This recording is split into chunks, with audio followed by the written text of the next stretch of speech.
Hello everyone, last video में हमने trigonometry के बारे में पढ़ा था। उसका लिंक आपको डिस्क्रिप्शन में मिल जाएगा। जिसकी फर्स्ट वीडियो जो बनाई थी उसमें इंट्रोडक्शन ऑफ ट्रिग्नोमेट्री के बारे में बताया है, तो उसका इंट्रोडक्शन बताया पूरा, और उसमें कुछ फॉर्मूले भी बताए गए हैं। जरूर जाके उस वीडियो को देखिएगा। आज हम ट्रिग्नोमेट्री से में आने वाले बहुत सारे क्वेश्चन को आज सॉल्व करने वाले हैं कि किस किस तरह के क्वेश्चन आते हैं। आइए देखते हैं। पहले क्वेश्चन में ध्यान से देखिए, लिखा है if sin theta equal to 3/5 then find the value of remaining 5 ratios. हम जानते हैं कि टोटल 6 रेशियोज होते हैं जिसमें एक की वैल्यू दी गई है। टोटल रिमेनिंग 5 रेशियोज के बारे में हमसे पूछा गया है। इस तरह से क्वेश्चन आ सकता है। कभी कभी ये ना बोल के बोल देगा find the value of cos theta, sec theta, tan theta, cot theta and cosec theta. कभी कभी इस तरह से देगा if sin theta equal to 3/5 then find the value of cos theta, sec theta, tan theta, cot theta, cosec theta. या फिर पांचों नहीं देके कभी कभी दो दे देगा cos theta and sec theta, find the value of cos theta and sec theta. तो हर केस में इस तरह के जितने भी केसेस आएंगे उसको सॉल्व कैसे करना है आइए देखते हैं। सबसे पहले हमें क्या करना होता है, sin थीटा दिया हुआ है तो लिखेंगे sin थीटा इक्वल टू 3/5 जो दिया हम गिवन में दिया एज इट इज नोट करेंगे। अब हम जानते हैं sin थीटा की वैल्यू क्या होती है। sin थीटा की वैल्यू क्या होती है, P/H means perpendicular upon hypotenuse. P/H means perpendicular upon hypotenuse. ठीक है, अब हम राइट एंगल ट्रायंगल एक बना लेते हैं इसको अच्छे से समझने के लिए। ये हमारा राइट एंगल ट्रायंगल हो गया। ठीक है, अब हमने इसको ऐसे ABC दे दिया नाम। अब क्या करेंगे P/H। अब ध्यान से देखिए P हमारा क्या दिख रहा है इसमें, P हमारी वैल्यू दी है 3, यहां पर 3 पुट कर देंगे। हाइपोटेनिस हमारी क्या है 5, तो हाइपोटेनिस की जगह हम लिख देंगे यहां पर 5 सेंटीमीटर। सेंटीमीटर लिखना है लिख दीजिए, कोई दिक्कत नहीं है। अब हम क्या करने वाले हैं ध्यान से देखिएगा। क्या हमें इस ट्रायंगल में बेस पता है? इस ट्रायंगल में को ध्यान से देखिए, इस ट्रायंगल में केवल हमें हाइपोटेनियस यानी एच फाइंड है एंड परपेंडिकुलर हमें पता है, लेकिन हमें बेस पता नहीं है। इसलिए हम पाइथागोरस थ्योरम का यूज करते हैं। आपको याद होगा पाइथागोरस थ्योरम, अभी हाल ही में हमने एक वीडियो बनाया है पाइथागोरस थ्योरम पे, उसका भी लिंक आपको मिल जाएगा इसमें, अच्छे से समझ लीजिएगा। तो पाइथागोरस थ्योरम के फॉर्मूले से हम इसको सॉल्व कर लेंगे कि बेस की क्या वैल्यू होगी। ठीक है, बेस की वैल्यू फाइंड करने के लिए पाइथागोरस थ्योरम यूज करते हैं। और पाइथागोरस थ्योरम क्या कहता है, h स्क्वायर मींस हाइपोटेनियस का square equal to perpendicular square and base square. ये हमारा पाइथागोरस थ्योरम है। क्या है ये, पाइथागोरस थ्योरम। तो लिख देंगे बाय पाइथागोरस थ्योरम। ठीक है, बाय पाइथागोरस थ्योरम हम इसको सॉल्व कर लेंगे। पाइथागोरस थ्योरम से इसको सॉल्व करेंगे। बताइए h की वैल्यू क्या दी हुई है 5 स्क्वायर, p की वैल्यू क्या दी हुई है 3 स्क्वायर, b यानी हमें पता ही नहीं है, इसलिए b को हम ऐसे एज इट इज नोट कर देंगे। क्लियर हो गया। ऐसे क्वेश्चन में सिर्फ एक का रेशियो देगा, हमें और रेशियोज को फाइंड करने होते हैं। उसको फाइंड करने के लिए जो भी दिया होगा उसकी वैल्यू क्या हमें ये देखना होगा। जैसे sin थीटा है, अगर हो सकता है cos थीटा भी हो सकता है ना, कुछ भी दे सकता है, sec थीटा भी दे सकता है, cosec भी दे सकता है, कुछ भी दे सकता है। जो भी दे बस उसकी वैल्यू लिखिए और जो इसमें दिया उसको हम एक ट्रायंगल बनाकर उसमें वैल्यू पुट कर देंगे। अब पुट करने के बाद हमें तो सिर्फ 2 ही वैल्यू पता है, तीसरी वैल्यू हमें नहीं पता है। तो तीसरी वैल्यू को फाइंड करने के लिए हम पाइथागोरस थ्योरम का यूज करते हैं। क्लियर इतना। अब हम पाइथागोरस थ्योरम यूज करेंगे फटाफट। 5 का स्क्वायर होता है 25, 3 का स्क्वायर होता है 9 एंड बेस यानी b square as it is note कर देंगे।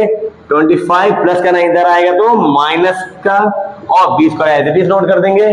25 minus 9 16 equal to b square. Clear, ये इस पे अंडर रूट आ जाएगा और इक्वल टू b, और ये बाहर निकल गया बेस, यानी बेस हमारा क्या आ गया 4। बेस हमारा कितना आ गया 4। अब हमसे ये पूछा गया है find the value of remaining 5 ratios. हमसे पूछा गया है कि जो बचे हुए बाकी के 5 रेशियोज को फाइंड करिए, या फिर ये दे देगा इसको फाइंड करिए। तो आइए इन सब की वैल्यू को हम लोग फाइंड करते हैं। इस ट्रायंगल में हमने थर्ड वाली वैल्यू को पुट कर दिया है। ठीक है, अब हम cos थीटा लिखेंगे।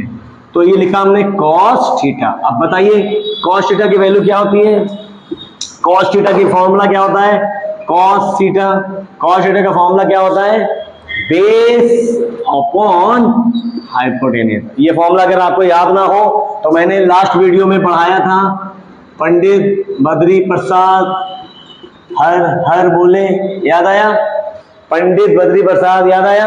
उसको देखिएगा, यहाँ पे क्या होता था, साइन, यहाँ पे कॉस और यहाँ टेन, ठीक है, और नीचे यहाँ पे कॉट, यहाँ पर सेक एंड कॉसेक। कहीं पर भी फॉर्मूला भूल रहे हो तुरंत इसको बनाइए, कहीं पर भी फॉर्मूला भूल रहे हो तुरंत एक रफ लीजिए। आप कोई भी क्वेश्चन कर रहे हो, आपको फॉर्मूला याद नहीं आ रहा है, तुरंत इसको बनाइए एक रफ में और तुरंत sin cos tan cos sec cosec लिख दीजिए। अब सारे फॉर्मूले आपके सामने, कैसे देखिए, कॉस थीटा, कॉस थीटा की value B upon H, B upon H, clear. अब हमें फाइंड करना है टेन,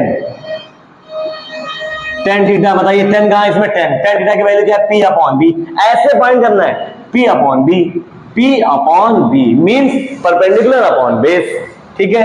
अब कॉट थीटा इक्वल टू क्या हो जाएगा, बताइए, कॉट नीचे यानी कि बी अपॉन, उल्टा कर देंगे, B upon P, B upon P, और सेक थीटा, बताइए सेक का सेक थीटा की वैल्यू एच अपॉन बी, उल्टा नहीं, बी अपॉन एच तो हमारा कॉस है, अगर सेक की बात कर रहे हैं एच अपॉन बी हो जाएगा, sec theta equal to H upon B. अब हमारा कॉसेक है, कॉसेक लिखेंगे बराबर, cosec theta equal to sin theta है तो पी अपॉन एच, और कॉसेक थीटा है तो एच अपॉन बी हो जाएगा, एच अपॉन पी। ये हमारा फॉर्मूला आ गया। फिर आप ये सब क्यों लिखने सोच रहे होंगे, देखिए ध्यान से, हमसे पूछा गया है 5 रेशियो को फाइंड करिए। अब 5 रेशियो तो हमने लिख दिया, लेकिन इनका फॉर्मूला भी तो होना चाहिए ना, तो इनका फॉर्मूला हमने लिख दिया। अब इसमें यहां ट्रायंगल देख रहा है आपको, ये हमारा क्या है h, ये नीचे क्या आया हमारा b यानी बेस, ये हमारा क्या दिया p, क्लियर है। तो बस इन सब की वैल्यू इसमें पुट कर देंगे, आ गया हमारा आंसर। देखिए cos theta equal to b upon H, b क्या है इसमें जल्दी बताइए, 4 अपॉन h, h हमारा क्या है 5, answer clear. tan theta equal to p upon b, okay, p कितना है हमारा 3, b क्या है हमारा 4, answer clear. cot theta equal to क्या है बेस अपॉन परपेंडिकुलर, बेस क्या है हमारा 4, परपेंडिकुलर हमारा क्या है 3, आंसर। अब हमारा sec theta equal to h upon b, h क्या है इसमें देखिए, h कहां है, h क्या है 5 और b क्या है 4, ये है क्या हमारा आंसर।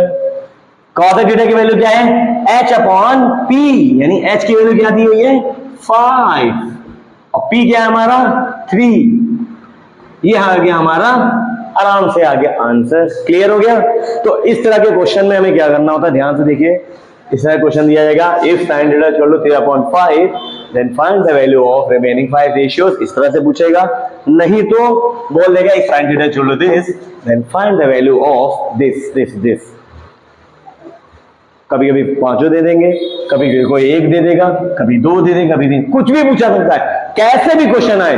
आपको एक बात याद रखनी है कि जो ये दी गई पहले उसको लिखना है, उसका फॉर्मूला लिखना है और उसका फॉर्मूला ट्रायंगल में बनाना है, और ट्रायंगल में थर्ड वाला साइड का वैल्यू निकालनी है, और थर्ड वाली साइड की वैल्यू निकालने के लिए हम पाइथागोरस थ्योरम का यूज करते हैं, और जैसे थर्ड वाली वैल्यू आएगी आप इसका फॉर्मूला लिखेंगे और वैल्यू को पुट कर देंगे, क्लियर है। और इस फॉर्मूले को करने के लिए आपको ये फॉर्मूला याद होना चाहिए, इसको जरूर याद कर लीजिए, ठीक है, क्लियर है। तो इसमें और भी हम क्वेश्चन करने वाले हैं। अब मैं आपको एक क्वेश्चन दे रहा हूं, आपको उसे करना है और उसको सॉल्व करके उसका आंसर कमेंट बॉक्स में लिखना है, ठीक है। और इस वीडियो से आपने जो कुछ भी सीखा है दूसरों को भी बताइए और उसको शेयर भी करिए। आइए क्वेश्चन देता हूं मैं, फटाफट देखिएगा ध्यान से, ठीक है। अगर इफ लिख दीजिए, if cos theta equal to 5/13, if cos theta equal to 5/13 then find the value of cosec theta, sec theta and tan theta, ठीक है। If cos theta is equal to 5/13, then find the value of cos sec theta, and tan theta. इसको solve करिए, इसका answer comment box में लिखिए। Video पसंद आई है, सीखा है, लाइक करिए, शेयर करिए, सब्सक्राइब करें और मिलते हैं नेक्स्ट वीडियो में नए जोश के साथ।